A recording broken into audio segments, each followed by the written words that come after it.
Hello, welcome to this All 24 video. Today we're going to talk about constructing a defense in Canadian football. This is part 2. We're going to talk about a little bit of the back end. In part 1, we talked about defensive philosophy and constructing your fronts. So you can find that at all24.ca. Here we're going to talk about the alignment on the back end, just some basic principles to think about when you're constructing a defense in Canadian football. So for us, we start with an ace-back set. Whatever league you're coaching in, maybe you see more two-back stuff. But for us, we kind of start with that ace-back look and kind of go from there. So when we see a single back in the backfield, our first reaction is going to be to take our Sam linebacker and move him out onto the number 3 receiver. One concept that you'll have to decide if this is right for you, but we like to cover down all of the receivers. So wherever they line up, with receivers in the slot or outside of the box, we're going to take a defensive player and cover that offensive player down. The advantages to that are now the offense doesn't know if we're in man-to-man or zone coverage. We're giving a man-to-man look, but obviously we can get to our zone coverage very easily from that posture. So we see a single back set. We are sound in the box, keeping our 6 players there to defend the 6 gaps that are in the box. And again, that's going to be the front you called. We'll decide where those players are going to align. But when we see an ace back, our first alignment adjustment is to take that Sam backer, put him on number 3, and now everyone is covered down. We still have a free safety high, and that's our base alignment. Other options, you could take your Sam and have him loose to the box. This is sound. Again, you might be tipping that you're in zone coverage. You could take your free safety and put him on number 3, and that's, again, a different kind of look for the same offensive formation. So one way to do it, take your Sam backer, put him on number 3, and you're aligned properly. One decision to make, if the offense is going to put the receiver strength into the boundary, are you going to take your Sam and run him over to the boundary side to cover down that number 3? Or are you going to bump your linebackers over, put your Will backer on number 3, and push your Sam into the box? Obviously, advantages and disadvantages to both. If you're going to track with your Sam and run him over to the boundary side, now personnel-wise, that can be more of a coverage player. So he's more likely going to be outside of the box. So you can put more of a hybrid linebacker DB in that position, and he can run over and cover down number 3. If all of your linebackers are interchangeable, you might want to just bump the box over, put the Will on number 3, and push the Sam into the box. That might work for you. So that way there's a little less running around if they're going to motion on the offensive side. So up to you how you want to handle this 23 formation.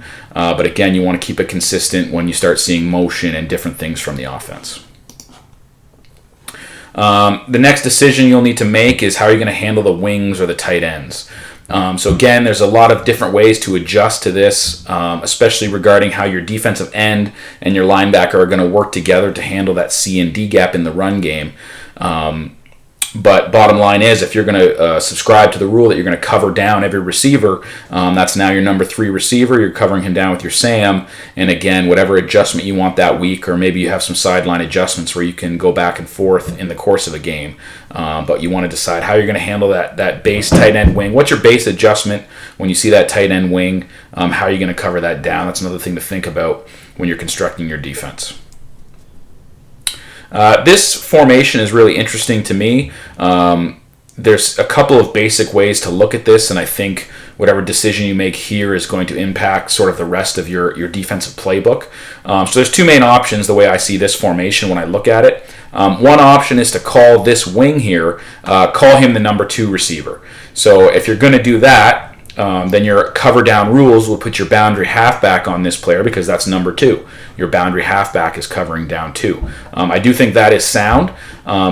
It's going to depend what body type the offense is using for that player. If that's someone that can just as likely be a wing and come in and out, this is probably the way you want to do it because you're not going to know if he's going to detach and become a slot.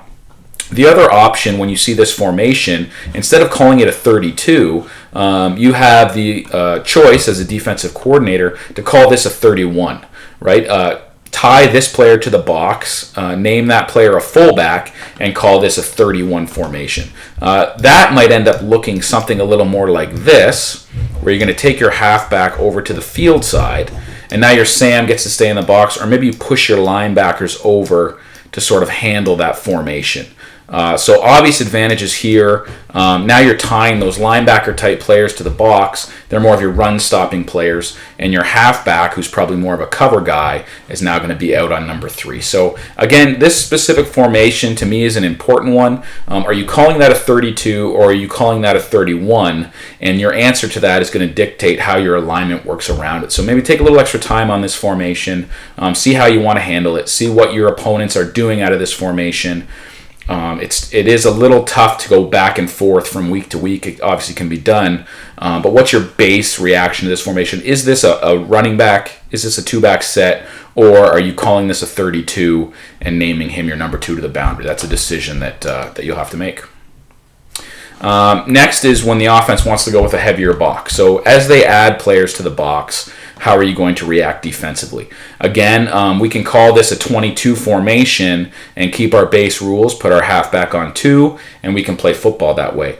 The other option would be to call this a heavy box and designate who you're going to add to the box regardless of what the overall formation is. So just like with the last look, this can either be a 32 or a 31. You can either call this a 22 or you can call it a 21 with a heavy box and go to your 21 rules. Again, totally up to you. You want to look at what offenses are trying to gain when they go to this formation and what you see in your conference to try to keep things consistent.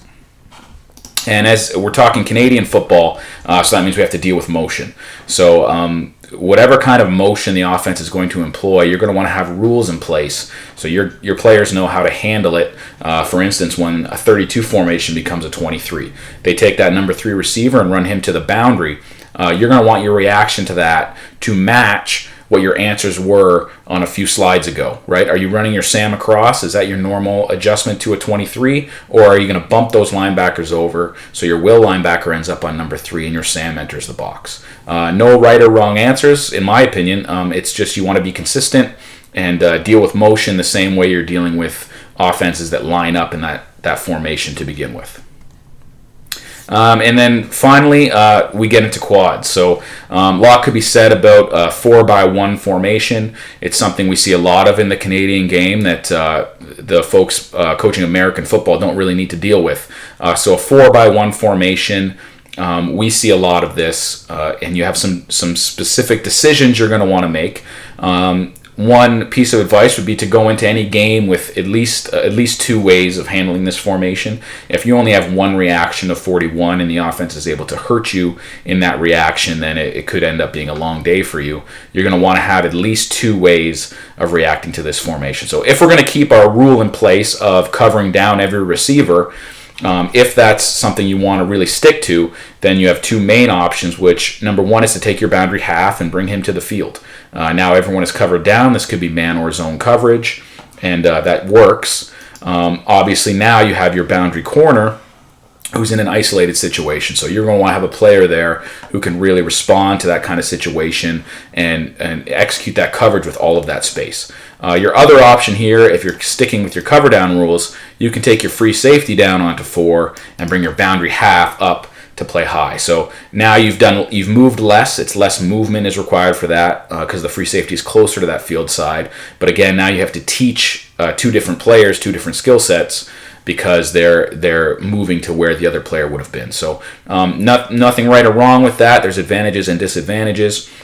Sometimes you're going to maybe want to keep 2 players over 1 to the boundary side, and that's a whole different conversation. There's obviously ways you can do that, of how you're going to adjust your coverage and make your calls work so that you have that 2 over 1 to the boundary side. So again, quads could be a total video in itself, just talking about this 4-by-1 formation. You're going to want to have a few base rules in place, and again, probably want to have more than one way to handle that formation in the Canadian football game. That's what I wanted to cover in this short video. If you want to see more, you can visit all24.ca. Have a great day.